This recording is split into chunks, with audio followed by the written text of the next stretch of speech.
Olá, amigos. Cumprimento a todos vocês com a paz do Senhor. É um prazer estar aqui mais uma vez com vocês, entrando na casa de vocês para falar um pouquinho daquilo que Deus tem para cada um de nós, aquilo que Ele faz na vida de cada um de nós. Hoje eu gostaria de começar esse programa de uma forma diferente. Eu queria falar para vocês uma mensagenzinha pequenininha de algo que o Senhor colocou no meu coração, que está lá em Gálatas 5, capítulo 1. Você já parou para pensar na sua liberdade? O Senhor te deu liberdade. Jesus morreu naquela cruz por você.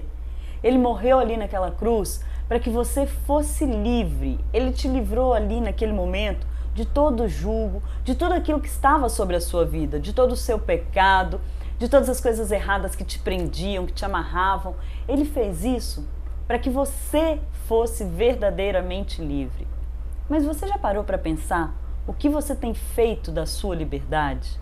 Você já parou para pensar o porquê dele ter feito um ato tão grandioso para que você pudesse ser livre? O Senhor falou isso ao meu coração e eu comecei a pensar o que eu estava fazendo com a minha liberdade, o que eu estava fazendo com a minha vida. E aí, Ele ministrou ao meu coração que Ele me deu essa liberdade para que eu escolhesse servi-lo. Ele não vai me obrigar, Ele não vai te obrigar, Ele nunca vai obrigar ninguém a nada.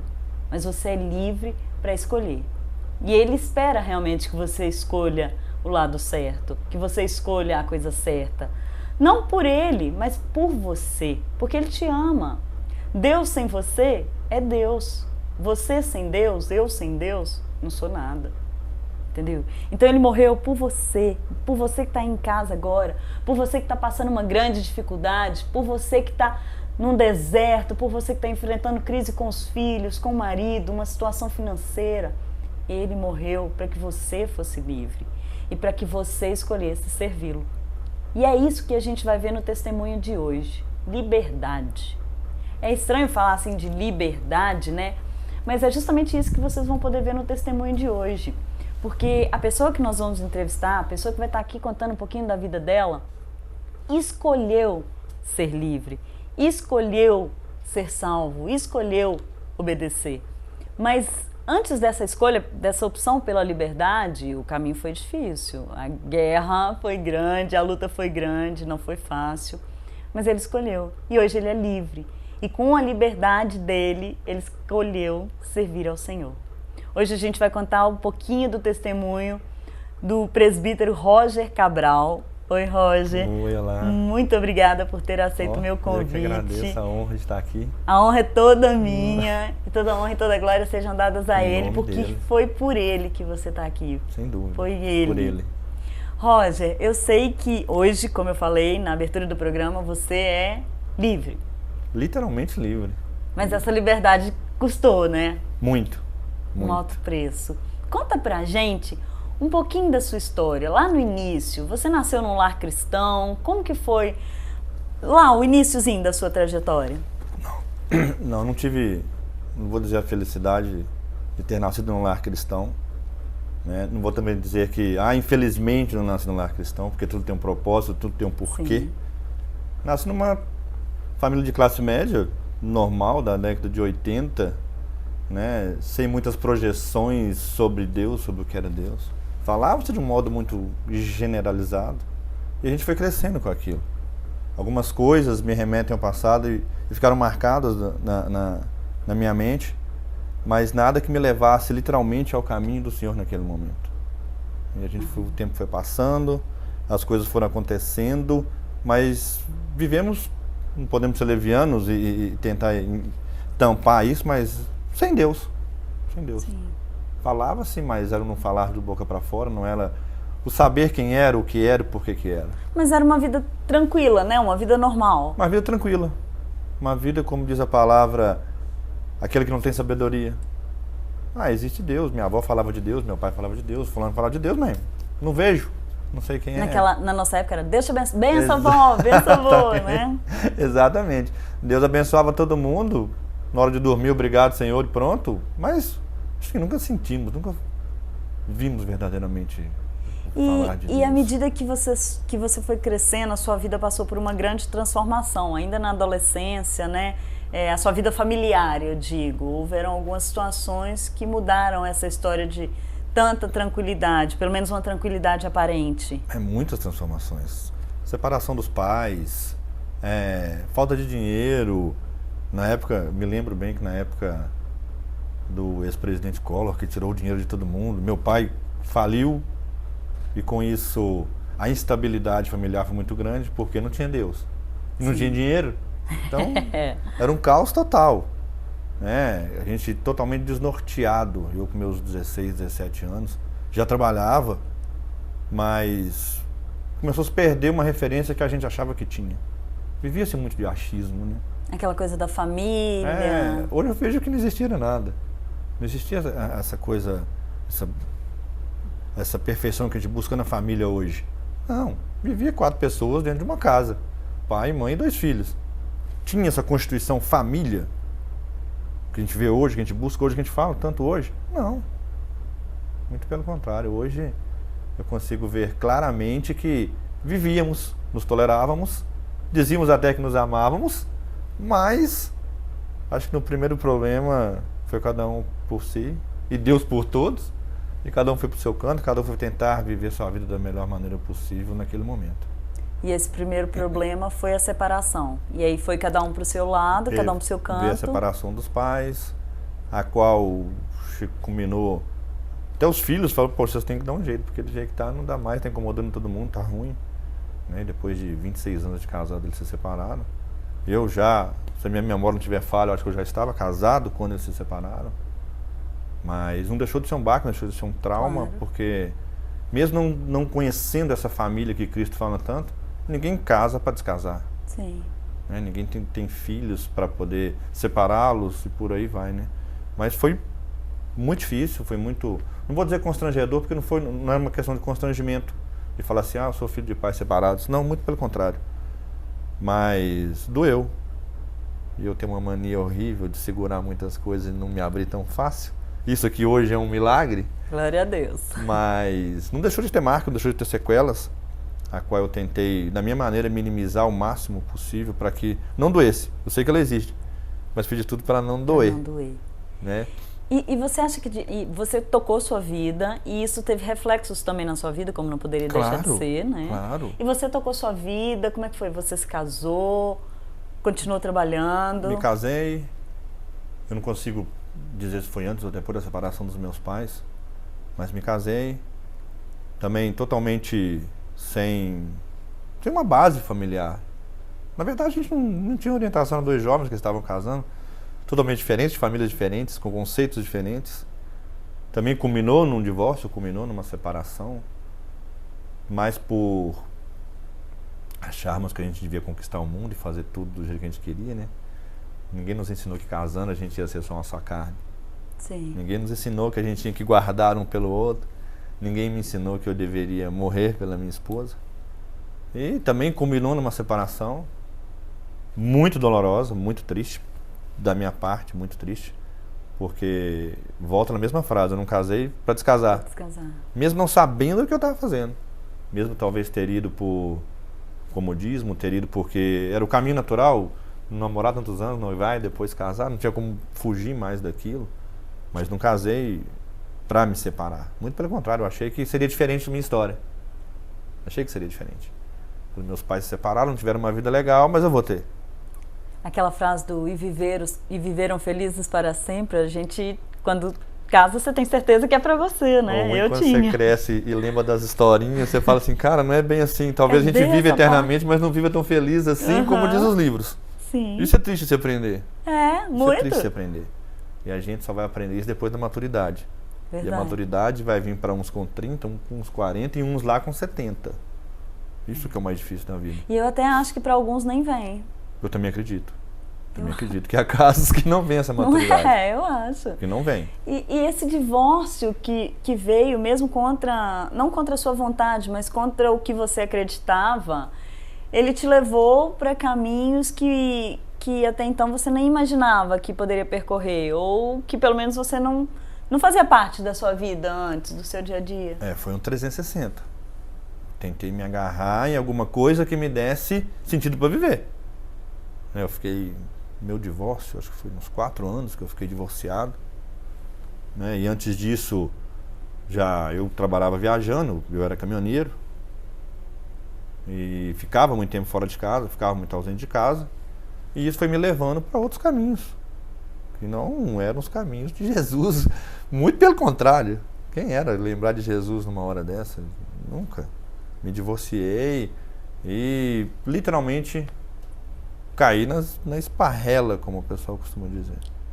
Se existia um fim do poço, acho que eu cheguei perto. Literalmente perto. Você diz o quê? Noitada? Tudo que você imaginar. Bebida, mulher? Tudo. Era um cara do mundo. Onde, no primeiro momento do divórcio, a gente... Você tinha quantos anos? Ô, Carol. Mais ou menos. Uns 28, 30 É muito anos, novo, né? Uns 28, 30 anos. Quando você se vê divorciado, a primeira coisa que você quer fazer é tudo que você não fazia enquanto casado. Porque a culpa era do casamento, desde né? comer um sorvete no pote sozinho, ou até sair para as baladas, para noitadas, e assim foi feito comigo, não foi diferente. No primeiro momento foi lindo, maravilhoso, no primeiro mês, aquela liberdade que te engana, que te sufoca, mas depois você cai na realidade. E aí, quando você caiu na realidade, mais uma vez a situação mudou, né? E aí, Roger, nós vamos parar um minutinho para que a gente tenha um intervalo rapidinho e a gente volta contando o que aconteceu quando ele caiu de verdade no mundo. É rapidinho.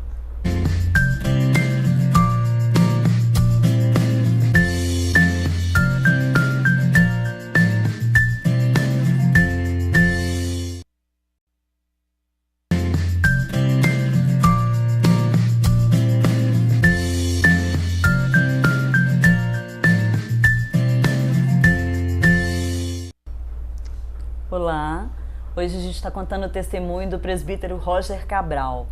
E vamos saber agora, Roger, o que foi esse cair no mundo, né? O que mudou também, além das coisas do mundo que nos atraem? Olha, eu me vi tão sozinho e tão desesperado por preencher o vazio que existia em mim, que fui para noitadas, baladas, envolvimento com pessoas que hoje a gente vê e pensa, meu Deus, como é que eu poderia fazer isso? Conheci o espiritismo, fui trabalhar com Umbanda, nossa, Carol, foi assim, literalmente, hoje eu olho para trás e falo, como é que eu consegui fazer tudo aquilo e ainda sobreviver? Quando a pessoa fala assim, fui trabalhar com Umbanda, isso pra mim, Carol, é uma coisa muito fora da minha realidade. O que é isso? Como é que é? É literalmente trabalhar. Trabalhar? Nós não temos nossos obreiros nas igrejas que abrem, que limpam, que cuidam, que zelam. É literalmente igual. É literalmente igual. Eu comecei a me envolver com esse lado do espiritismo, que foi aonde eu me agarrei. Por um detalhe, era a porta que estava aberta. Isso eu friso sempre. Você foi consciente? Sim. Eu sabia do que se tratava. Não fui iludido, não fui enganado, ajuda, né? Hora nenhuma. Mas foi a porta que estava aberta, a porta que, de uma certa forma, me deu um alento naquele momento, mesmo não sendo o correto, mas ninguém me falou que ali era errado. Muito pelo contrário. Na minha cabeça, naquele momento, achava que aquilo era lindo, maravilhoso e fazia o bem para todo mundo. Você estava sendo acolhido. Sem dúvida. Sem dúvida. E é uma porta que não fecha. Sim. É 24 horas, 365 dias por ano. Ela vai estar aberta. Diferente de hoje, quando a gente vê poucas igrejas abertas todos os dias. Verdade. Para acolher. Todo dia sai alguém de casa precisando, todo dia sai alguém de casa na mesma situação que eu estava.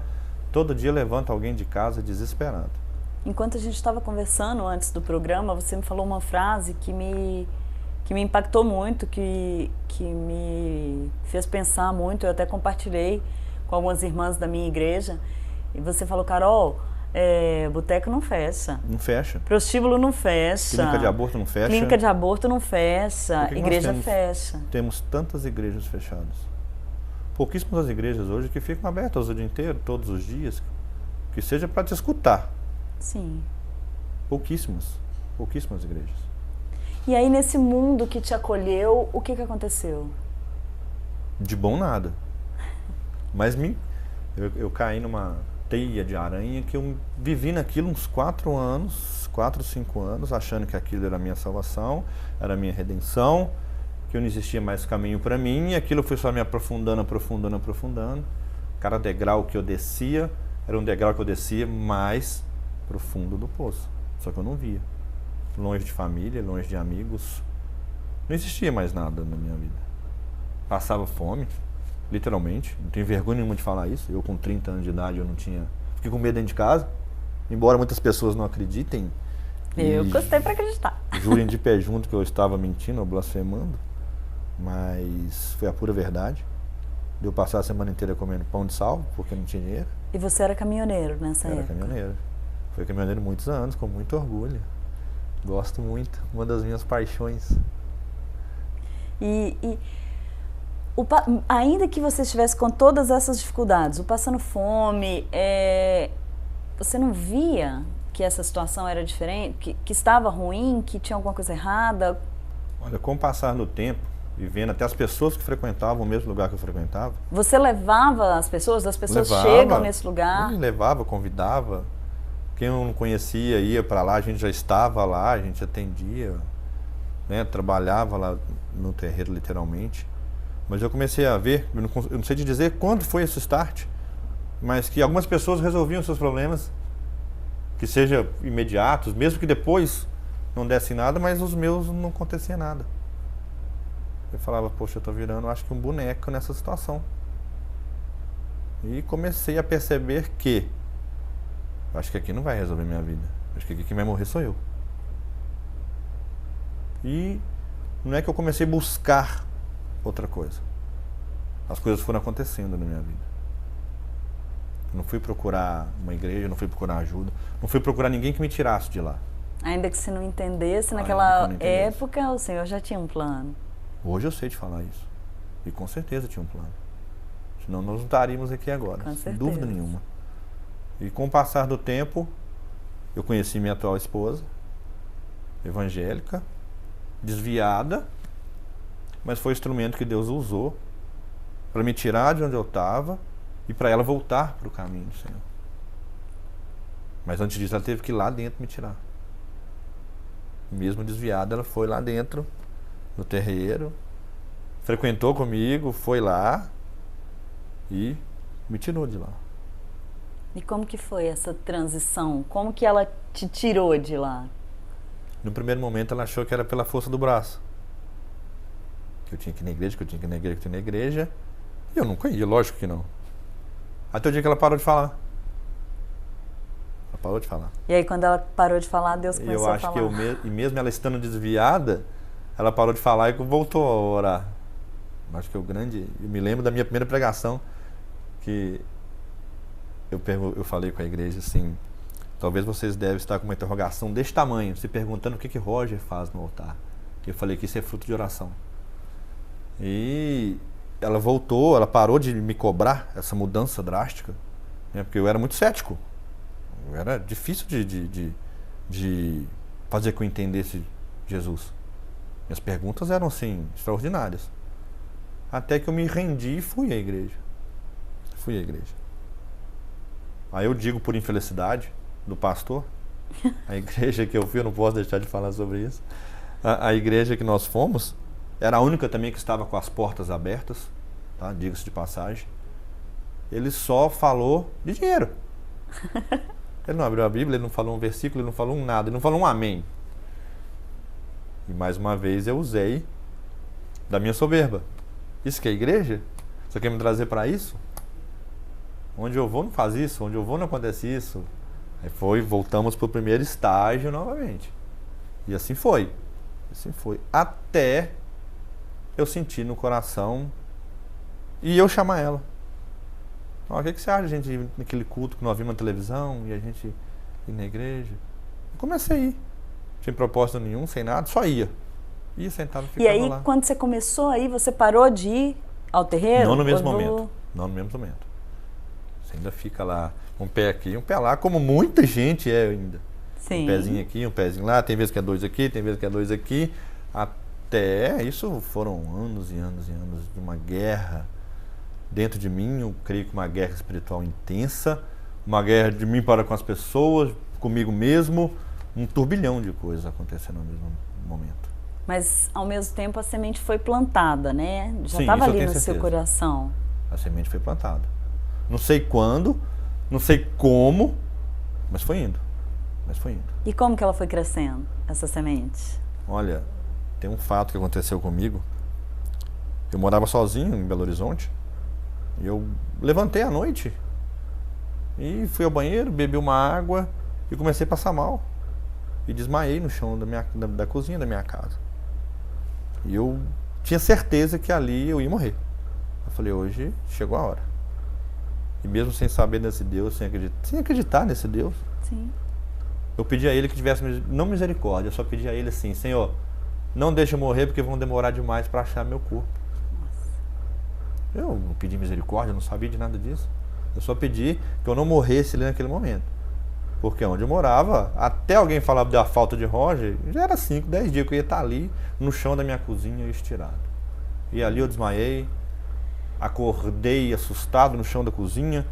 Não sei se eu acordei na mesma madrugada, se eu acordei no outro dia. Como é que foi? Eu não sei te dizer. Mas foi uma coisa assim que me impactou muito, que eu fiquei muito assustado com aquilo. E a partir dali eu falei, gente, tem que acontecer alguma coisa, mesmo sem saber o que é. Eu estava vendo que meu cerco estava fechando, mesmo na minha ingenuidade.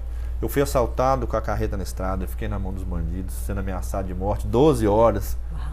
Depois me acontece isso, eu falei, gente, Tem não sei alguma coisa. tem, alguém está querendo me derrubar. E está quase, eu preciso procurar um recurso, alguém que me ajude. Não nessa consciência toda. Sim. Né? E também não foi, vou para uma igreja. Não, não foi. Começou a estreitar e você sabia que precisava de ajuda. Falei, Lília, vamos dar um jeito. E Lília também começou a voltar ao seu caminho, com mais entendimento do que eu, porque já frequentava a igreja há muitos anos. E aí nós fomos. Um dia sim, outro não, uma semana sim, a outra não. Mas aí foi brotando, foi brotando, foi brotando. Essa semente foi crescendo. Literalmente crescendo. Glória a Deus. Eu te falo que não foi por placa de igreja, foi por misericórdia de Deus. De Deus. E aí, quando essa semente começou a crescer, junto com ela, começou a crescer um novo Roger, uma transformação na sua vida, em todos os setores, né? Em todas as áreas da sua vida, mudanças, literalmente um novo Roger, né? Literalmente. E aí, Roger, eu te peço que espere só mais um minutinho. E depois do intervalo, bem rapidinho, a gente vai ver o final desse testemunho, o final dessa história. Amém? É rapidinho.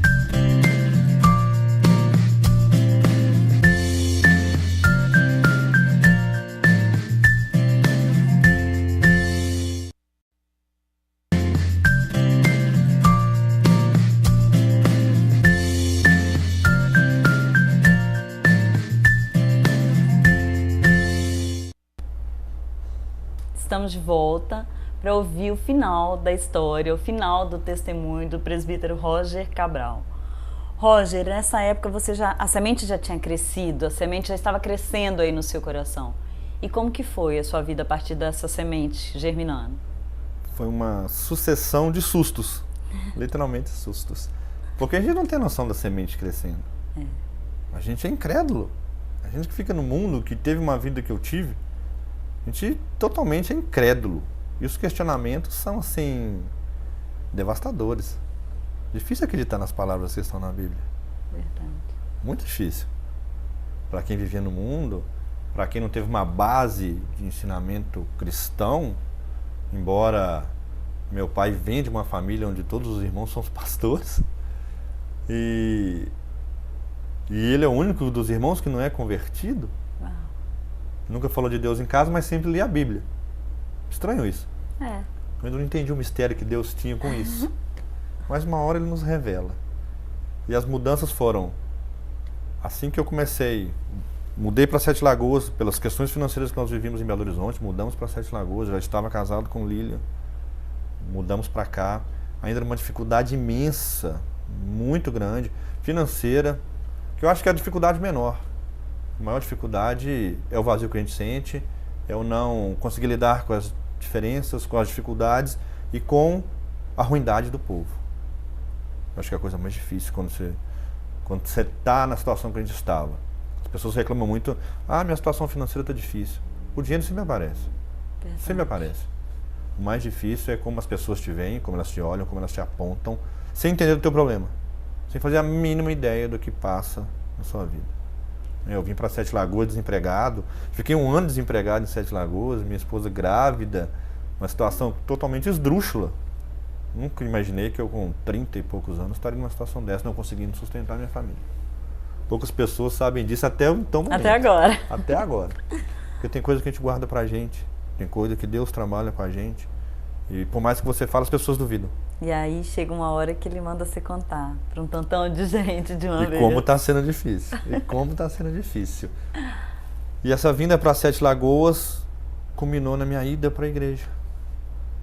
Ainda bravo, ainda o que eu estou fazendo aqui, ainda, nossa, eu tenho que carregar uma Bíblia, ainda cheio de perguntas. Isso aqui não existe não, gente. Vamos lá na física lá para ver se isso aqui existe. Peraí, na ciência não explica isso não.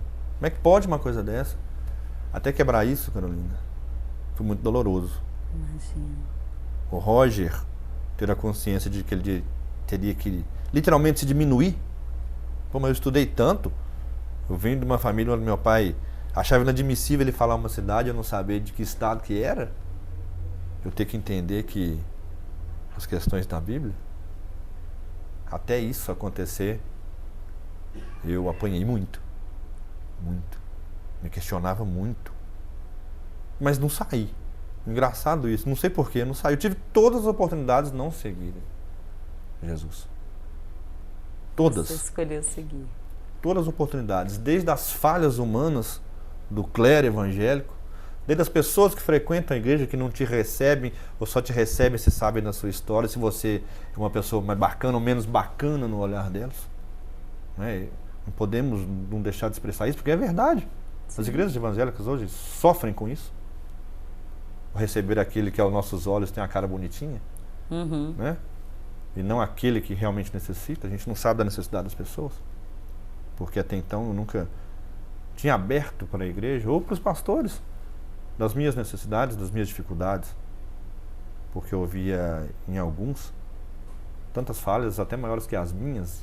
E ia falar, como é que eu posso me abrir com uma pessoa que talvez não vai entender metade do que eu sofro, do que eu penso ou da maneira que eu vejo as coisas. É difícil isso. Sim. Eu creio que muitas pessoas estão nos seus ministérios hoje, estão nas suas igrejas, tendo as mesmas dificuldades que eu tive no início. Só que não foi por homem, não foi por placa, não foi por ninguém. Eu falei, eu quero. Mesmo sem saber o que era. Eu falei, eu quero. E quando você decidiu, sua vida mudou. Você Questão era... de minutos. Sim, você era caminhoneiro, não que isso fosse alguma coisa que pudesse te diminuir de forma alguma, porque quando tem uma greve de caminhoneiro fica todo mundo louco, porque para tudo, né? Sou neto de caminhoneiro, sobrinho de caminhoneiro, nossa, eu adoro isso, eu tenho um orgulho de falar que na minha carteira de trabalho tem lá dizendo que eu fui carreteiro. Tanto que hoje a sua empresa ainda tem uma certa ligação, né? Tem a ver ainda com isso. Tem a ver com isso. Mas o que foi mudando, Roger? Profissão, vida pessoal, o que realmente mudou? Eu aceitar Jesus. De eu começar a frequentar a igreja, de eu aceitar o meu batismo, do meu passar pelas águas, até eu ser batizado com o Espírito Santo, muitas pregações, muitas profecias, muitos pastores de fora, que eu costumo brincar muito, né, falavam até a cor do azulejo da minha casa. E eu ainda meio cético com aquilo. Poxa, que profecias, que coisa, que isso, aquilo, outro. E assim que eu me batizei, eu me lembro muito bem que eu passei pelas águas, parece que ligou um turbo, que eu deixei de ser caminhoneiro, fui fazer faculdade, me formei numa rapidez imensa, me formei com mérito, porque eu fui o melhor aluno do ano da instituição, fui parabenizado na minha formatura, me formei numa semana, na outra semana já fui convidado a lecionar, me tornar professor, no curso de logística. Comecei a dar palestras, comecei a trabalhar literalmente com isso e comecei a pregar. Glória a Deus. Que foi a maior dificuldade. A gente enfrenta uma sala de aula com 60 alunos, mas se subir no púlpito eu não deixo de tremer hora nenhuma. E minha primeira pregação, como eu já disse, a primeira palavra foi a interrogação. Por quê? As pessoas que congregam com você, elas se assustam com o levantar de Deus na sua vida. Sim. A gente está preparado para receber as nossas bênçãos. A gente não está preparado para ver a bênção na vida dos outros. E eu disse isso na igreja. Para que vocês não se espantem e não enchem suas mentes de interrogação, eu vou explicar porque eu estou aqui hoje. E contei um breve testemunho da minha vida e o que Deus tinha feito comigo, do meu batismo. Isso foi questão de 4 anos, 3 anos, 3, 4 anos. Foi tudo muito rápido. A ascensão profissional, comecei a dar palestras, comecei a dar cursos, fazer consultorias, lecionava em 3 instituições conceituadas da cidade, crescendo dentro da igreja. Eu falei, Senhor, aí vem aquela parte, será que eu sou merecedor disso tudo? Será como é que é isso? A gente está tão acostumado a subir, chegar lá em cima, descer de uma vez, porque o tombo era inevitável nas nossas vidas. A gente começava a fazer alguma coisa, já caía na derrota, a gente ficava com esse medo de acontecer de novo. Então é meio assustador. E mais assustador saber que as pessoas que estão do seu lado não te olham com bons olhos quando você começa a crescer. Sim. Isso é muito doloroso. Aí eu comecei a questionar. Poxa, eu estou vendo na igreja o que eu vi no mundo. Como assim, né? De pessoas me invejando, de pessoas falando, de pessoas apontando. Isso também me assustou muito dentro da igreja. Muito. Porque é uma trajetória linda de caminhoneiro a professor e principalmente pregador, que eu acho que é o auge, né, da carreira, digamos assim, a pregador.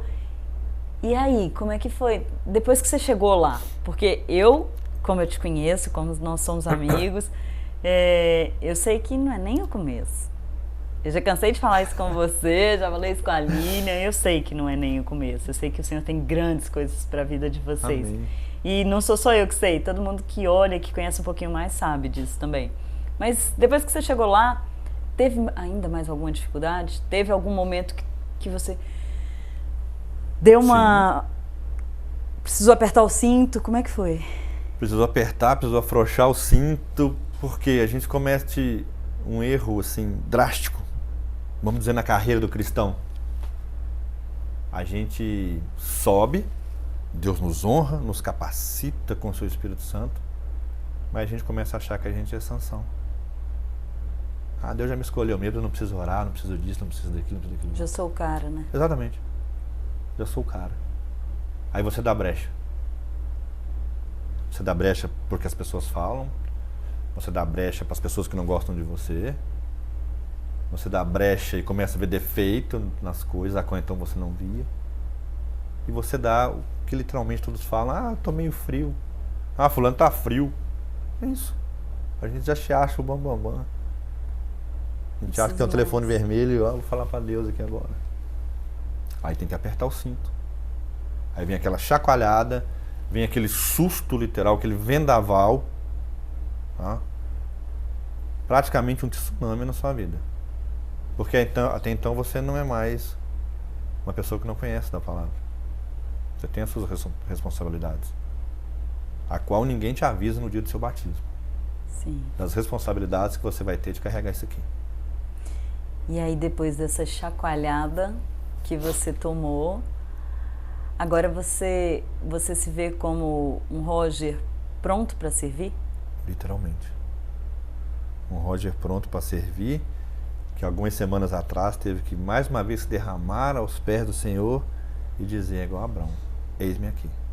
Glória a Deus. Eis-me aqui, faça a tua vontade em minha vida. Então, Roger, aproveitando esse gancho aí de faça a sua vontade na minha vida, eu ia te pedir um monte de coisa, mas o que o Senhor colocou no meu coração é te pedir para que você faça uma oração curtinha, o que o Senhor colocar no seu coração, para as pessoas que estão em casa, para as pessoas que já desacreditaram delas mesmas, para aquelas que não estão conseguindo aproveitar essa liberdade que o Senhor deu para que escolhessem a Ele. Eu gostaria de te pedir que fizesse uma oração para essas pessoas, para que o Senhor possa agora visitar cada uma delas e tocar a vida de cada uma delas. Amém. Amém? Amém. Antes de orar, Carol, eu queria dizer que, para o público, que a maior dificuldade de viver neste mundo não é a gente desacreditar da gente. É os seus a não acreditarem em você. Verdade. Isso é uma grande dificuldade, é uma coisa que trava muito as pessoas no seu caminhar. Talvez as pessoas não queiram ser crentes, não querem ser evangélicas. Mas elas vão viver. Sim. Né? Vão casar, vão ter filhos, vão ter empresas, vão ter empregos. Mas o ser desacreditado pelos seus é o que faz a gente escolher caminhos tão tortuosos como que os que eu escolhi. Até culminar nisso aqui hoje. Isso é muito triste. E eu prezo muito por isso hoje. As palavras têm muito peso. A gente fala muito sem pensar. E isso faz com que as pessoas caiam, né, literalmente em suas vidas. E que as pessoas tenham mais discernimento sobre isso. E como diz em 1 Timóteo 12, onde Paulo fala que ele era um dos maiores dos pecadores, mais blasfemadores, eu me incluo nisso. E hoje estou aqui, para a honra e glória do Senhor, orando com você, dizendo que há um caminho, há uma verdade e há uma nova vida. Basta crermos e acreditarmos que Jesus é o mesmo de ontem, é o mesmo hoje e será o mesmo de amanhã. E eu te convido a orar.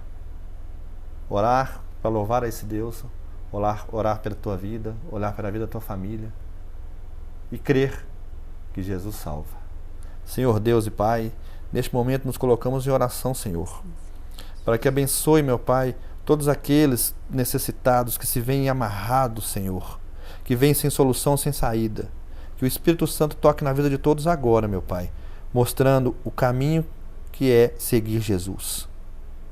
O caminho que é a misericórdia do Senhor. Deus, de mim não posso nada, a não ser clamar o Senhor, pela tua justiça na vida de todos aqueles que sofrem, meu Pai. Que venham ser a luz que falta neste mundo. Que como o Senhor foi misericordioso comigo, me tirou de um lamaçal, me colocou em cima do teu altar, Senhor, para falar à tua igreja, que o Senhor seja com todos agora, meu Pai. Que seja feita a tua vontade, Senhor. Em nome de Jesus. Amém, Senhor. Amém. Amém. Roger, foi uma honra te receber aqui. Honra. Nossa, tinha tanta unção aqui que passou tão rápido, eu nem vi. Aleluia. Nem vi.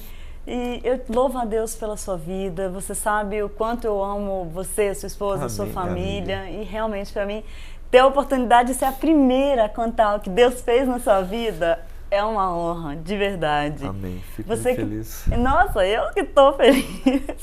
Você que está em casa vai poder ver esse testemunho. Já viu esse testemunho aqui no programa? Você vai poder ver quantas vezes você quiser também pelo portal da Revista Aliança, no www.revistaaliança.com.br. E eu espero que o Senhor possa ter te alcançado da mesma forma que Ele me alcançou. Eu espero que você possa ter sido tocado e que de alguma forma a sua vida tenha sido impactada pelo que Deus fez na vida do Roger. Eu te espero aqui amanhã para que mais uma vez a gente possa ver o que o Senhor faz na vida daqueles que deixam Ele agir. Amém? Até amanhã.